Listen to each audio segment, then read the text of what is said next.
Dalen, who's calling in from Virginia. Dalen, you are live on Talk Heathen. What's going on? Yeah, so I wanted to call in. I am an atheist, and I agree with having people come into our country and stuff if they want to. And I heard you say you agree with this concept of open borders. I wanted to ask if you would elaborate a little bit more on that, what that means, what that would look like, how you protect immigrants from being underpaid or not being treated equally. How do you go about those type of things? Okay, sure. I can give my take. I will say this. This is not my expert. They don't let me on Talk Heathen to talk politics. They let me on Talk Heathen to talk religion stuff mostly. So let me give that caveat first of all. Okay. So this is not, I'm not used to talking about this on the call-in show format, but in short, because I do think it does tie into some concepts in this show, and I can get to that. But I was first introduced to this from a book from Brian Kaplan, and he did it with this guy. Can't remember the other author's name, but the book is called Open Borders.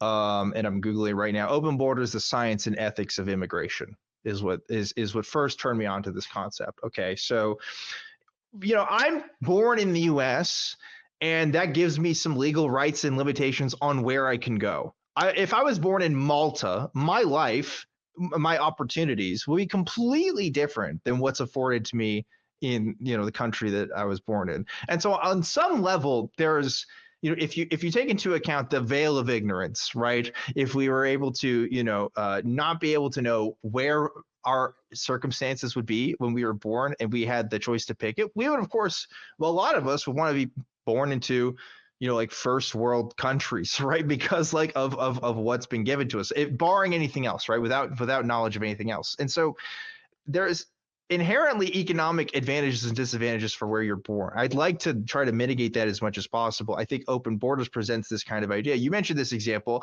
I've worked for companies in the past that have outsourced labor to places like India, places where they actually get the same level of training that I do, but they get to pay them lower wages, which again are better for most folks that are living in India, but are just taking advantage of an economy that's just isn't the same as the US. I feel like those people should be getting the same amount of pay that I get because we're getting the same level of work, but they get it relative to their geography versus relative to their level of capability, which I just think is philosophically wrong. So Open Borders kind of proposes this idea about basically open economic borders between different countries to be able to have more accessibility for opportunities. I think it would raise levels of poverty across the world. I think it would give people, more access to better kinds of work than what is often offered in the places which they're born. And so that's kind of what makes me, interested in pursuant of that kind of policy. How that plays into citizenship, that might be a bit of a different conversation. And to be honest, I don't know the full answers to that. But in terms of employment, yeah, I'm totally open borders. I don't really see how like I said, Blind Limey just liked an American. That's what he did. That's what he earned to be here. He didn't have to memorize the Constitution. He didn't have to, be born in a hospital here like I did. He had to go through a whole bunch of paperwork and stuff that I just didn't have to do, just to be in the country that he wanted to be in. And I just want to try to equalize that as much as I can, because I just think that's ridiculous. So anyway, that's my take on that. Dalen, did I answer? Sorry, go ahead. I just want to make sure, did I answer your question so far? Because I talked a lot there. Yeah, I think you did. If I'm understanding you correctly, your view is less about citizenship and more about an economics where people would get paid equally for equal work. Am I understanding you correctly? Yeah, I mean, that's what I'm mostly interested in. I mean, obviously, I think first of all, fucking anybody should become a U.S. citizen if they want to. Fuck it, that's my opinion. I don't really care. This country was built on robbing other people of their fucking land and just saying, yeah, we're here now, so fuck it. I don't give a shit. Anybody can be an American. Fuck you. Not you specifically. Just I'm fucking the general population. Yeah. That's what I mean when I say that. Sorry, But you I'm just know, going to take that out of context and like put it yeah. on a So sticker. anyway, yeah, citizenship's bullshit, I think, for the most part. But in terms of American citizenship, yeah, I didn't do anything to earn this. I did nothing. I got a paper given to me when I was born that says, congratulations, you get to be better off than most of the world because your parents lived here. Yeah. Right? I think that's stupid. Yeah. I think I agree with everything you said there, Dan. I would also say that it's possible I'm a little bit more aspirational in my idea of like what it means to be American. Like I see what it's been, and I'm like, but it could be, this amazing thing, right? I sometimes am out to like reclaim patriotism from folks who I think are deeply corrupt in their impression of it, and I look at it and say that that so many of the folks who believe the most in what the promise could be of America are immigrants. And God Bless America was written by an immigrant. So like we have such a storied history, and it's like people who become late in life atheists or late in life Catholics. They become very like passionate about that new thing that they are. I think we're only really made better by it. I think that that's borne out again and again by evidence. And it's not because it's like there's a lot of paperwork to become an American, and so you're really proud of it now because you finished all the paperwork and that's really what it means. It's because there can be, anyway, an American ideal. And I think that a lot of the folks who are born here and get really nativist about it are completely missing what I find value in.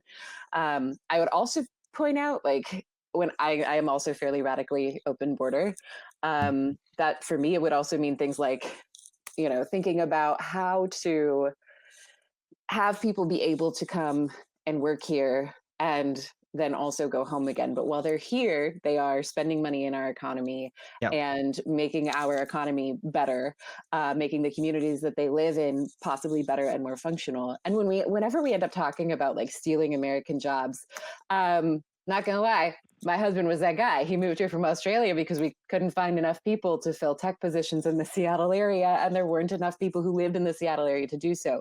Right now, there is legislation that says that he has to be paid more than an American worker. And the idea behind that is that it's supposed to discourage the hiring of foreign workers, which doesn't really happen because there were not people to fill those jobs here anyway.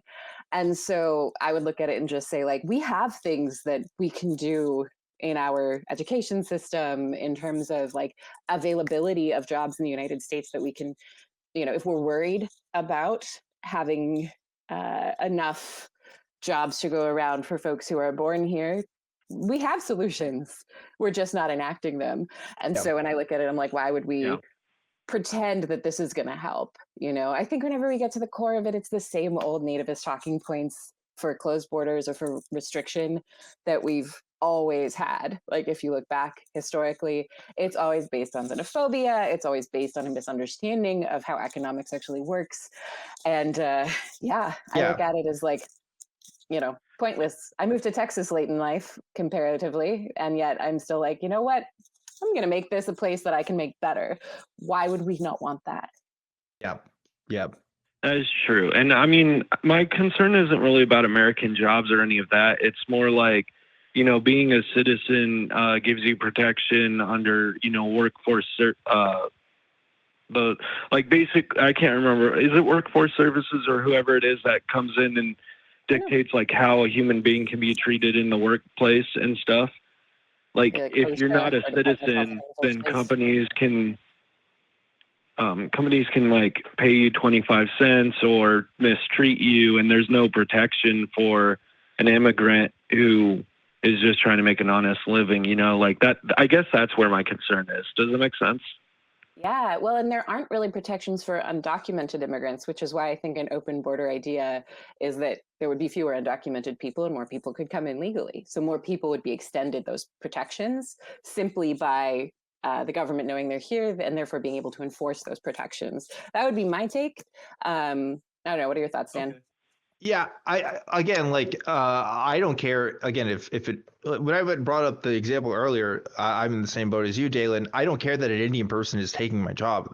I care that they're not getting paid the same that I am. They should get paid the same that I am relative to my position because they're doing the same kind of work. So yeah, I think that comes down to we have a privileging of American citizenship almost compared to other people doing that kind of work. In my ideal world, people could be able to locate or do work in other countries without any restrictions whatsoever.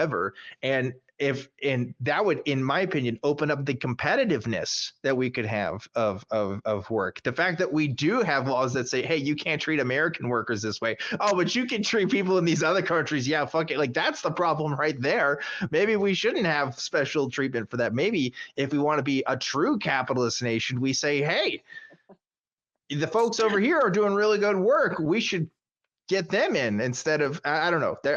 Again, I'm not a scholar on this. This isn't what I normally talk about, but this is just my own thoughts, you know. Well, I appreciate it, and I'll read that book, Open Borders: Science of Immigration, and take a look at what his argument is. So yeah, pretty interesting. Again, it's the biggest thing I came about was, you know, it would enhance overall world economy if all countries were able to produce an open borders policy like this. You know, there's this idea that, oh, some countries have benefited from others if this was enacted, but his argument is actually the opposite, that it would, you know, bring up world poverty. But again, this is me I'm a guy who just read a book and is just parroting stuff from a book. That's not my field of study. That's not my expertise. So I'm just making as many caveats as I can. So anyway. I would say also most decision makers, I would be surprised if they'd even read a book. So, just don't discount yourself too much there, bud. I guess so. There's something to be said about that. Anyway, Dalen, anything else you want to add before we let you go? No, I was just curious because it was a concept I had never heard before. So I was just curious.